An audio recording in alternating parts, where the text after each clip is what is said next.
Right. Siyabingelela sasithoba. It has been a while since sagcina ukukhuluma. I took a liberty yokuthi ngithi ukuqhela kancane and focus on my grounding experiment. Okusho ukuthi ngithi ngifundisa nami ngibe ngumfundi. Ngithi ngilapha nami ngibe ngumguli ogulayo udinga ukulashwa. Ngoba ngesintu kuyashiwo ukuthi umelaphi akazilaphi. Ngamosha isikhathi ngifuna ukukhuluma ngesitebhisi sokuqala lapho khona usuzinikelile ukuthi kulungileke lento yamoya efikile ngiyayivuma ke manje nake ngizoyenza. Isikhathi esiningi sivuma lento ngoba naku sisuke sifuna ukuthi impilo zethu ibe right, izinto zethu seziphendukile sezingezinhle kuba konke kuyalahleka. Relationship iyaphela mengapheli baneyinkinga, umsebenzi uyaphela mengapheli baneyinkinga, friendship iyaphela mengapheli baneyinkinga, imali iyaphela mengapheli kuba khona izinkinga. Abantu abaningi abavuma lento bavunyiswa ukuthi basuke beneyinkinga. Lento lena mangabe ifika yomoya kahle kahle isuke izoqalisa phansi. Mizoqalisa phansi okusho ukuthi idelete wonke ama-norms ubuyitshela ukuthi awazi konke imfundiso zasemhlabeni. I-program eyaqala usamncane uzalo wazi wakhulu uprogramme ukuthi ubehave in a certain way, think in a certain way, perceive in a certain way. Yonke leyo nto abantu abadala bayiphendula bayirinse lokho kungcola bese bethi ke siqala phansi ke manje siqalisa phansi. So umuntu osuke evuma isiphiwo noma umuntu osuke ethi ngiyawunaka umoya manje isikhathi esiningi usuke evunyiswa ukuthi izinkinga suke ziningi and enethemba ukuthi manginaka lento inkinga zizoshabalala. So because ilontuzana isiphiwo siza ngokuzocleansa besiqalise phansi sikuthathe ezantsi siye phezulu. Step sokuqala njengoba siqalisa phansi is i-grounding. What is i-grounding? Yini ukuzithoba phansi emhlabeni, ube phansi emhlabeni. Iyini lento ngokuba ibalekile njengoba usulahlekelwe izinto eziningi noma usulahlekelwe almost yonke into. Ube usuqala phansi impilo ila khona ke usuhlangana nento ekuthiwa i-grounding ngoba siyayisitshela ukuthi lento yakamoya noma sesiphakathi nayo uyokuthi nje fanele lokhu ukhuphukile nje njengempilo ukuthi fanele ukhuphukile kanti cha, impilo iyakwazi futhi iphinde iqalise phansi. Yini i-grounding? Yini ukuzithela phansi? Yini ukubuyela phansi? I-grounding yilapho khona uthola ukuthi ngokwasemhlabeni ubulapha phezulu all high and mighty. Ngokwasemhlabeni mhlambe izinto zakho eziningi obuzifisa bezithola bezihamba kahle ngokwezinga lasemhlabeni. Ifike lento yomoya izokushaka ebese lento yomoya mifuna i-attention yakho ithi nginake iqala ngalezi zinto esizithandayo, lezi zinto that we hold dear. Bese umoya uphazamisa noma iziphazamisa lezi zinto ilapho khona siqala ukurecognize ama-patterns ukuthi hayi man kunento engahambi kahle empilweni yami, ake ngisukume ngoba nina usukunyiswa ukwesaba ukuthi nazi izinto zakho ziphela. Uma ususukuma-ke usuthatha igxathu lokuthi uzazi fine usuyazazi i-step kodwa esikhulu esibalekile ukuthi-ke uyiqale lento ukuthi okay yazini ngiyayiqala-ke lento ngiyayenza manje lento yabantu abadala noma lento yama-spirit. Mase usuqalile into yama-spirit uhambo lwalo uqala unokwesaba futhi uqala unalento yokuthi uyiqaliswa ukuthi ufuna izinto zakho zilunge. Izinto zakho ufuna zilunge kanjani ukuthi ziphakame into zakho? Ufuna imali, ufuna injabulo, ufuna ukuphila kahle. Awuyicabangi wena ukuthi kunento ekuthiwa ama-lower planes. Ama-lower planes in fact akekho umuntu onganyuka empilweni abe high engakaqali kuma-lower planes. Mokuwukuthi uqale ngegiya lama-higher planes, come hello high waters uzoshayeka.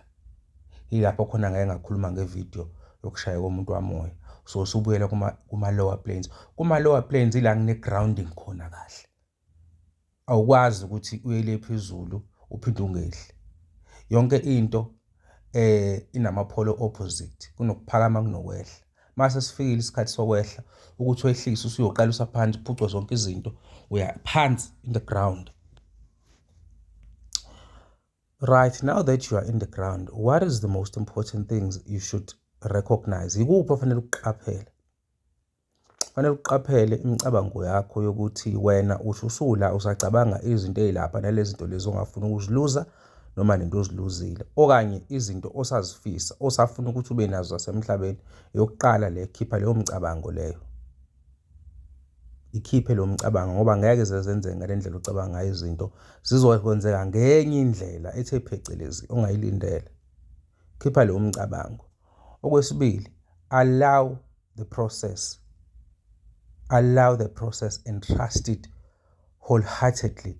Akungeke kuze kube umuntu ukuthi njengoba usungenele endleleni nakhona kuzobe nakhona endleleni lo usuyiqalile ineyinkinga zakhona, okuyizona izinkinga ezizokwenza ukuthi ufunde bese uyakhula. Isikole sakamoya lesi, isikole lesi esiqeda konke okwazi nokusa nokuhlakanipha, nobuhlaza. Ujesu ubuhlaza wena ngeke uzuzwe ngabantu abadala, ngeke uzuzwe ngemimoya.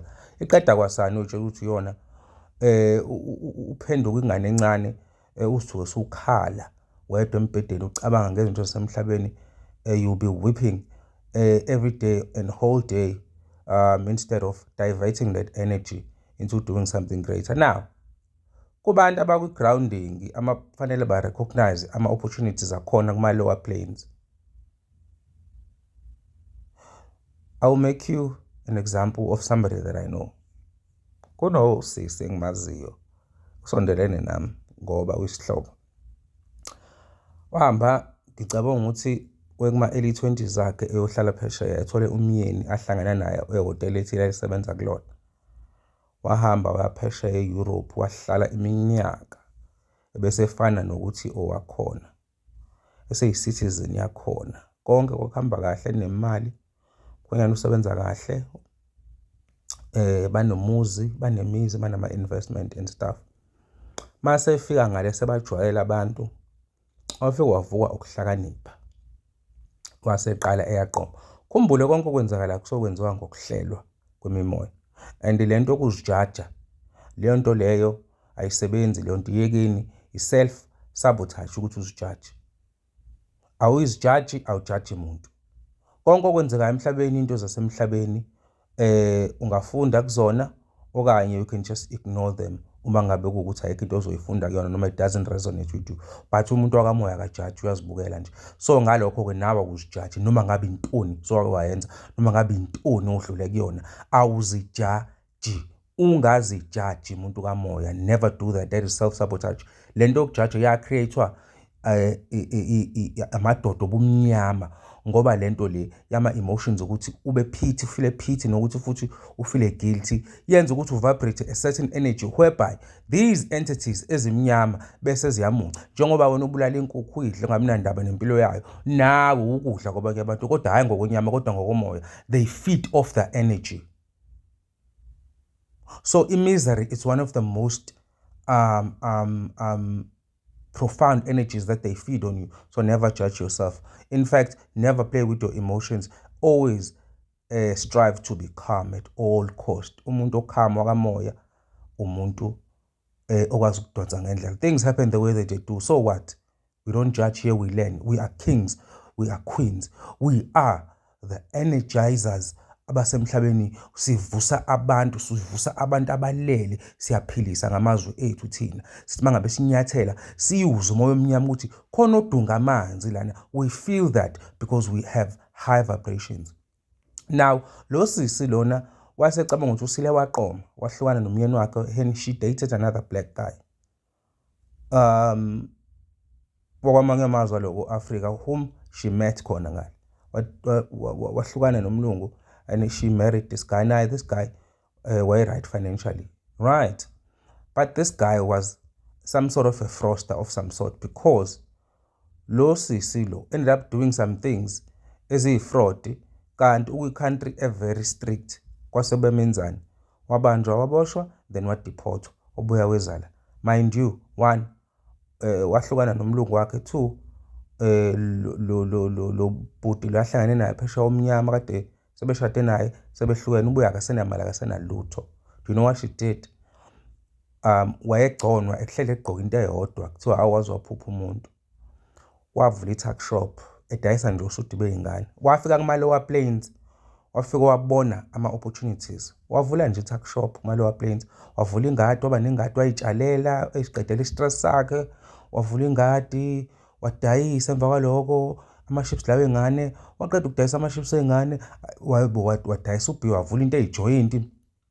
Kwagcwala endaweni yakhe, wayithola imali yokuthi aphile adle. Akuphelanga lapho, kwadlula iminyaka elokhu ekwazi ukuthi abeke le mali, lokhu ebeka le mali, wavusa imjondolwana, wathi usike ngakho imqasho, mhlawumbe imqasho o4, waqesha abantu ngo-100 or 200 bangena abantu, yanda imali. Ukuma-Lower Plains njalo lo muntu. So njengoba kuma-Lower Plains, she's working hard, akazidabukeli. And then wase wayibiza lento, because uma ngabe umuntu wakamoya, you have to understand ukuthi yonke into uyayisebenzela, yonke into uyayibiza, ayikho into evele yenzeke ngomlilo. There are requirements. Noma ngabe unolwazi unganani la kamoya, but you still have to do the work, like it or not. Emva kwaloko mahlayeni wathola i-email ukuthi kunama-divorce settlement amamiliyoni efanele wathole, waba nemali.